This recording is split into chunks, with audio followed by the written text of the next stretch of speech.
Hi everybody, I'm so happy to be here today. Thanks for having me. So, my thesis of today is that I think when it comes to circular economy versus sustainable materials management, I think that we're asking all the wrong questions. So first I'd like to go back in time a little bit and talk about how did we get here? How did these frameworks of circular economy and sustainable materials management come into being? Well, in the history of human industry, there was always this assumption that everything is linear. So take, make, waste. So people take materials from the earth and then they make stuff out of them, use them, and then throw them away. And so obviously this isn't a resilient and sustainable strategy for the future. So people started to react to this. And so sustainable materials management and circular economy are reactions to the take, make, waste idea of doing business. And so circular economy came into being. And so when we think about circular economy, we see a loop in a circle like this, where the idea is that you want to think about how materials flow through the entire system in a circular way. So instead of just taking things and then throwing them away, how can we close the loop? So when you look at this graph that illustrates circular economy, we want to think about sourcing materials in a sustainable way. And then we want to be thoughtful about how we're manufacturing and distributing them, and then what the end of life looks like. And so the more that we can close this loop, the better. So Rachel did a good job of an overview of circular economy as seen through the Ellen MacArthur Foundation. And so it's an idea that's all about regeneration. So how can we create a net positive?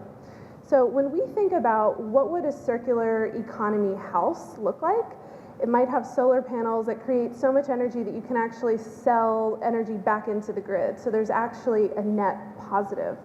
But it's less intuitive to apply that sort of thinking to packaging.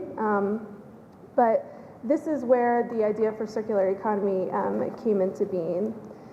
So when we think about sustainable materials management, this is a philosophy that Green Blue, the organization that I work with, that we've supported and had on our website for years. And we support it based on three big ideas that we think it's about. So the first is to use wisely. It's all about using less material and taking it from a better place.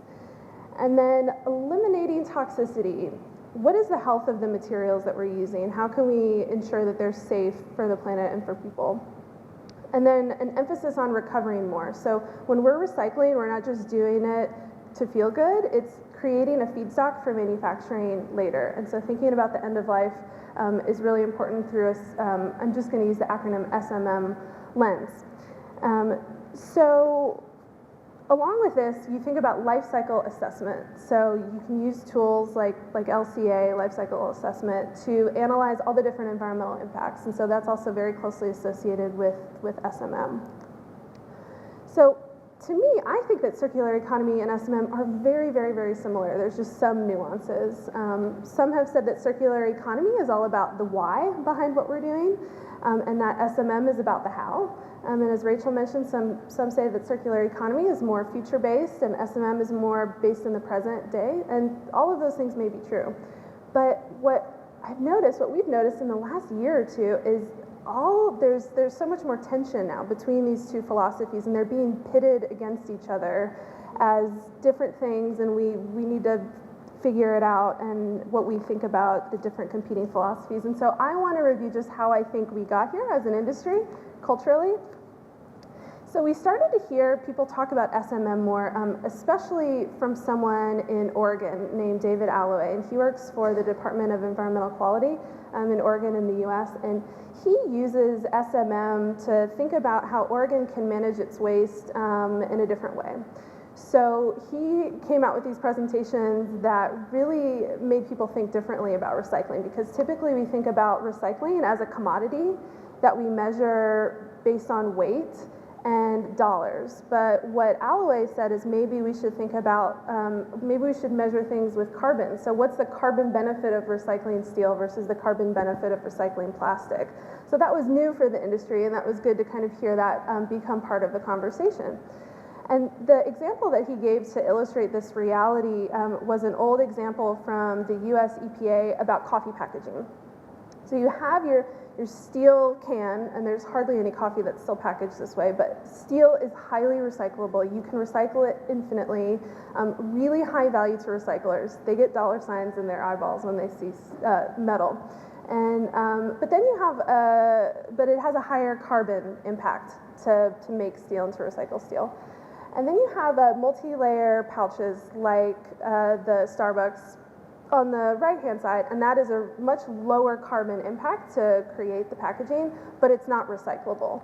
And so Alloway put this idea forth, and he said, well, maybe it just doesn't make sense to recycle all materials all the time in every context. So that was where he was going there. And suddenly it became this dialogue in the industry that it's either or. You either are the steel can or you are the multi-layer pouch. Do you love recycling no matter what? And do you think that that should trump everything, or do you think that the low carbon impact is the most important thing to think about, and are you like a multi-layer pouch?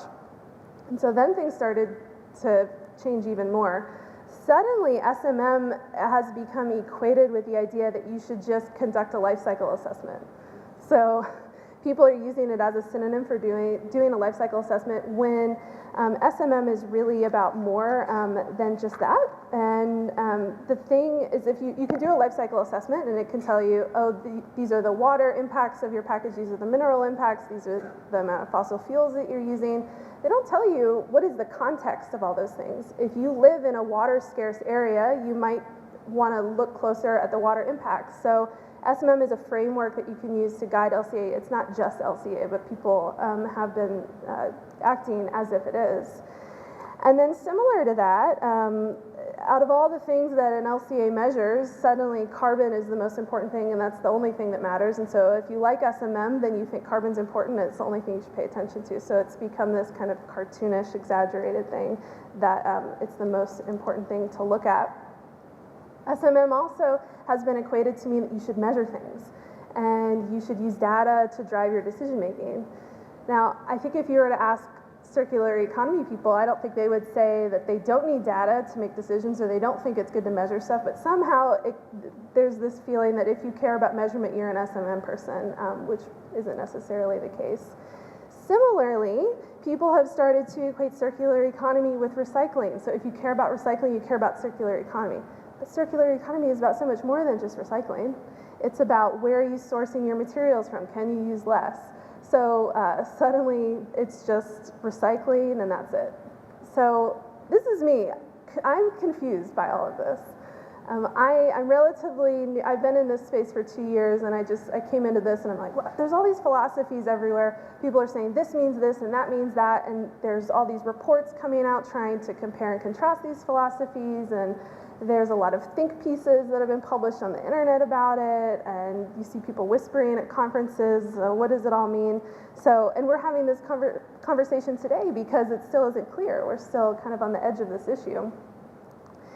So early in, I would say last year, Green Blue, we started to think about, well, do we need to pick a side? Do we need to pick circular economy or SMM? And so what we wanted to do is kind of analyze the patterns out there a little bit more, and what are the trends under sustainable materials management, what are the trends in circular economy. And we thought that maybe at first there are some companies that were kind of hijacking SMM to just support their existing business model. So if you already make something that has low carbon impact and it's not recyclable, it's easy to just say, well, I support SMM, so it's okay if it's not recyclable. So we thought, I don't know, we need to look at this a little bit closer. So people in the industry started picking sides. So if you look at this circle, the green is if you are a circular economy person, the perception is that you just care about what's in that circle. You're obsessed with closing the loop. It's all about what happens at the end of life. And people say, well, you don't really care about anything else in the circle. But then if you look at the magenta, that's what SMM people, the perception, it's what they care about just minimizing the amount of material and just optimizing the packaging to use less and less energy and to have less and less of a carbon impact. And that's okay if the end of life is unresolved, so long as you're minimizing things there, you're okay. This is the perception. And then similarly, if you look at what's happening when things go out of the loop, so when you're taking new materials into the loop or when you're sending stuff to landfill, the angry emoji is like the circular economy people who the perception is they're so mad if you throw anything away, you should aspire to make everything recyclable. And then the shrug is kind of the perception of the SMM people who would say, it's okay if it goes to landfill, it's just a little bit of a carbon impact. It's more important that you use less energy to make that material. So this is the cartoonish version of these philosophies. So going into it a little bit more, if you're a circular economy person and you're criticizing SMM, you might say, well, all that you're really doing is just trying to minimize, and be less bad. And so you're going down that triangle, but you're still not creating a closed system, and you're still just using material, and you're still okay with sending it to landfill. So this is the perception in its most negative light, I think. And there's also an association with government and SMM. So some people say SMM is for government people, circular economy is for business people, and I don't know that that's true either. So it's an excuse. It's okay to think short term. And then this is the cartoon of what people think of circular economy like. It's like everyone's just holding hands, kumbaya, let's just recycle because it feels really good and that's the only thing that matters. And so there's this perception that circular economy people are not sensible and that they need to get a grip and they need to think about today and they need to measure things. So we had enough of all this and we thought, well, how different are they really? So our director, Nina Goodrich, went online and she researched all the different mentions of concepts and goals and themes in these two philosophies. And what we discovered is that there are so many more similarities than there are differences. Really, both circular economy and SMM emphasize all of these things on their website as core parts of what these ideas are. So this is why I think that asking how they're different or which side you should choose is really the wrong question to be asking. Maybe even asking how they complement each other is the wrong question. Because they might actually be the same thing. The people have just been talking about them in different ways. What both of these philosophies do is they enable us to build resilience for the future and reduce risk, like what Rachel was mentioning. And so it's really like two sides of the same coin. So I think that they're the same. But if they aren't the same, if SMM really does mean you should care about carbon, and if circular economy really does mean you should care about recycling, then we really need to be embracing both, not either or. It's the and it's not the or. So I happen to be a very idealistic person, and I'm also very pragmatic at the same time. So I like to think, well, what does this mean in real life? What are people doing about it in real life? What does this mean for all of us? So I'd like to give some examples of these ideas kind of coming to life. So this is the program that I lead, the How to Recycle program, and it's an on-package recycling labeling system. And some people have called it a circular economy success story, and I guess that's just because it has to do with recycling.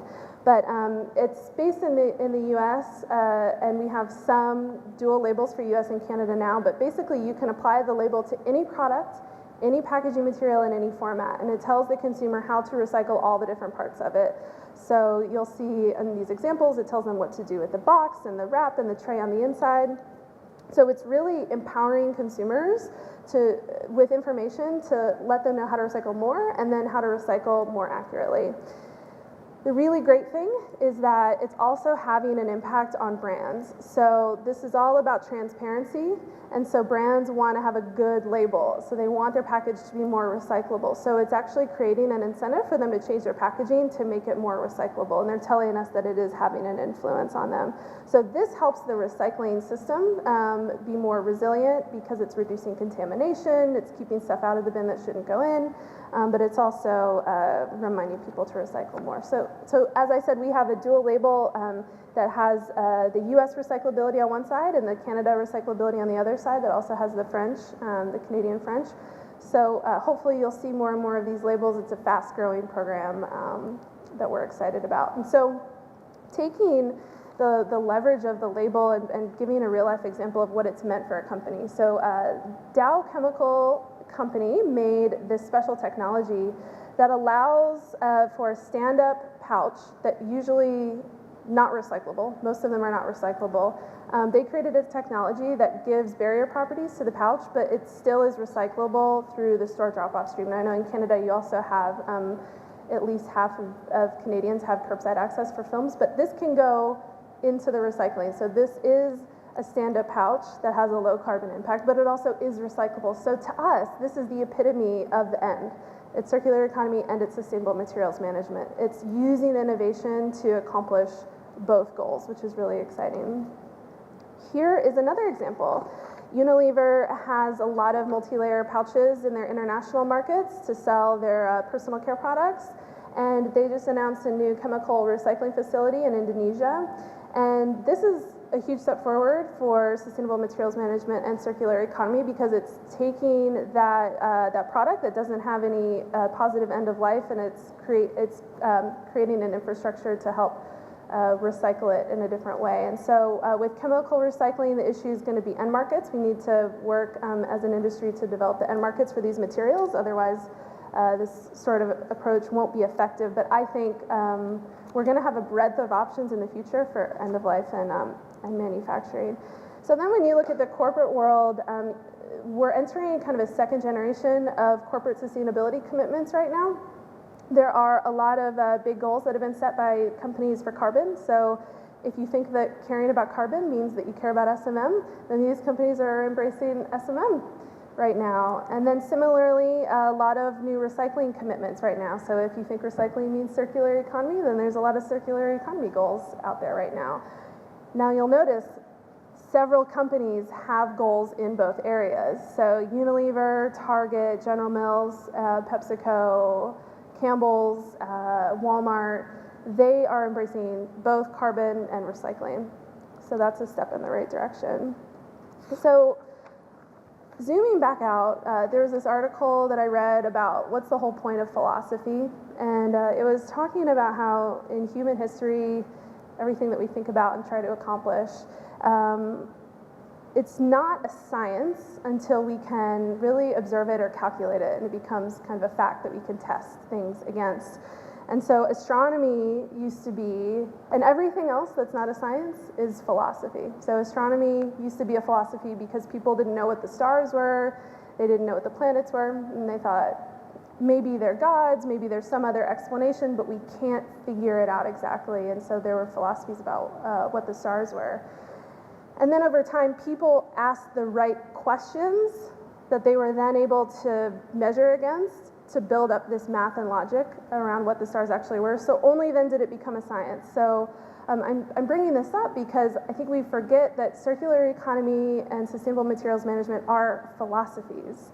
They're not sciences. So we are on the frontier. We don't have it all figured out. We can't calculate everything exactly like we can with math or physics or chemistry or things like that. So it's important to just remember that the whole point is to ask all these questions, and it's good that we're doing it. And sometimes it makes us contradict ourselves, and that's something that we should probably embrace.